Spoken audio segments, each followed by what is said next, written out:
எவ்வளோதான் பார்த்து பார்த்து எல்லா இன்க்ரீடியன்ட்ஸும் போட்டு பண்ணாலையும் பிரியாணி சொதப்பலா வருதா? சிம்பிளா வீட்ல இருக்கிற பொருள வச்சு ஒரு டேஸ்டியான, குழையாத, ஜூஸியான பிரியாணி எப்படி செய்றதுன்னு பார்க்கலாமா?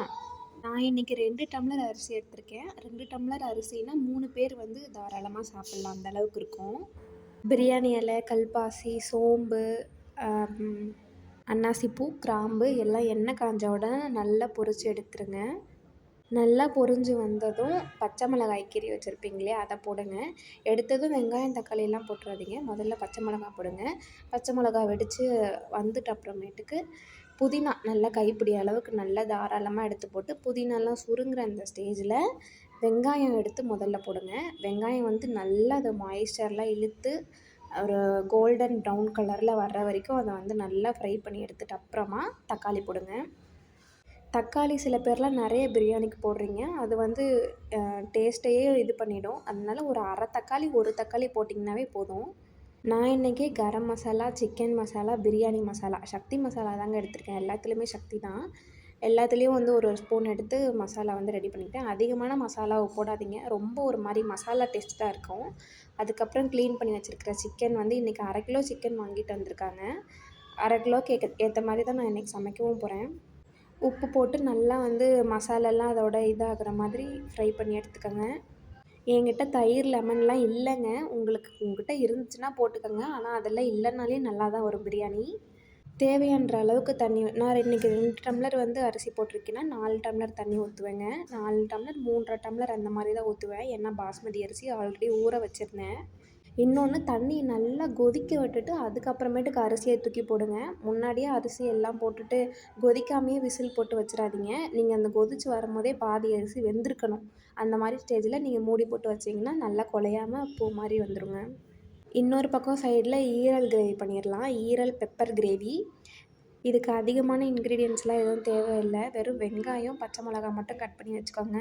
ஒரு கடாயில் நல்லா எண்ணெய் ஊற்றி எண்ணெய் காஞ்சதும் கொஞ்சமாக சோம்பு போட்டு கருவேப்பிலையும் போட்டு கட் பண்ணி வச்சுருக்க அந்த மிளகாயும் வெங்காயமும் நல்லா பொரியிற அளவுக்கு விட்டு அதுக்கப்புறமா ஈரலை தூக்கி போட்டுருங்க.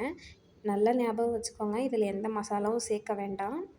உப்பு மட்டும் போட்டு கொஞ்சம் அப்படியே எண்ணெயிலேயே ஃப்ரை பண்ணுங்கள் போதும். ஒரு அரை வேக்காடாக வந்துட்டு அப்புறமேட்டுக்கு பெப்பர் பொடி இருந்துச்சுன்னா அதை மேலெல்லாம் நல்லா தூவிட்டு கொஞ்சோண்டு தண்ணி ஊற்றி மூடி வச்சுருங்க. நல்லா கொதித்து எண்ணெய் பிரிஞ்சு தனியாக வந்துடுச்சுன்னா பெப்பர் கிரேவி வந்து ரெடி. இதை வந்து கிரேவி மாதிரியும் வச்சு சாப்பிட்லாம். இல்லை எனக்கு ட்ரையாக வேணும்னா இன்னும் கொஞ்சம் நேரம் விட்டிங்கன்னா நல்லா ட்ரை ஆகிடும். உங்களுக்கு இன்னும் கொஞ்சம் காரம் வேண்டும்னா அந்த இஞ்சி பூண்டு பேஸ்ட் இருக்கீங்களா, அதை வந்து பொரிக்கும் போதே லைட்டாக கொஞ்சோண்டு போட்டு தாளிச்சிருங்க. நிறைய போட்டுறாதீங்க, கொஞ்சம் கசக்க ஆரம்பிச்சிரும். அவ்வளோதாங்க, ஒரு சூப்பரான ஈரல் கிரேவி ரெடி ஆயிடுச்சு. எப்படி வந்திருக்கு பார்த்தீங்களா? குழையாமல் ஒன்றோடு ஒன்று ஒட்டாமல் வெந்து நல்லா அழகாக வந்திருக்குங்க. எப்பயுமே குக்கரில் செய்கிற பிரியாணியை வந்து குக்கர்லேயே வச்சுருக்காதீங்க. அதை வந்து ஹாட் பாக்ஸ் அந்த மாதிரி எதுலையாவது மாற்றி வச்சுக்கோங்க. ஏன்னா அடியில் இருக்கிற பிரியாணி வந்து அப்படியே கட்டி மாதிரி ஆகிடும். கொஞ்ச நேரம் ஆற விட்டிங்கனாவே ஒன்றோட ஒன்று ஒட்டாமல் வந்துடுங்க. பிரியாணிக்குன்னா அதிகமான மசாலா, பட்டை அதெல்லாம் எதுவுமே சேர்க்காதீங்க.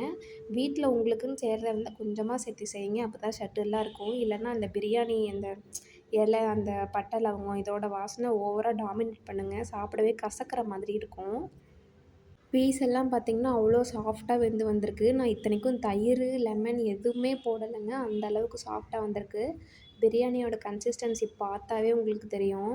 லெக் பீஸ் வாங்கிட்டு வரலங்க. ஒரு வேளை லெக் பீஸ் இருந்துருந்துச்சுன்னா நான் அதை போட்டு காமிச்சிருப்பேன். லெக் பீஸ் இல்லாததுனால உங்களுக்கு அந்த மீட் எவ்வளோ சாஃப்டாக வெந்திருக்குன்னு காட்ட முடியல. நான் சொன்ன டிப்ஸ் எல்லாம் வச்சு இந்த வாரம் பிரியாணி செய்யல ட்ரை பண்ணி பாருங்கள். நல்லாயிருக்கும். Tata bye bye.